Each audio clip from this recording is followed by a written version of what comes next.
Install Android 10 on Lenovo A5 via LineageOS 17.1 GSI Treble ROM. Please check the description for important notes and all the download links. First download ROM and GApps packages, then transfer the downloaded files to the phone storage. Link is in the Install description Android below. 10 on Lenovo A5 Step via 2. LineageOS Boot your 17.1 device into GSI Treble ROM. TWRP recovery.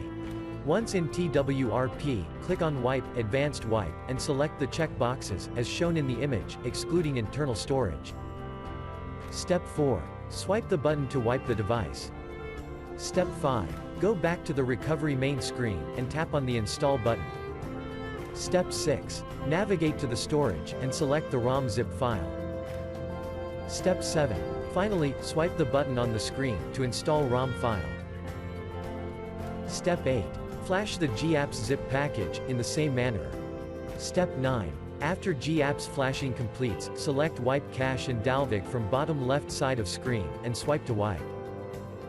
Step 10. When the flashing process is complete, hit Reboot System. That's it, you have successfully installed the ROM on your device.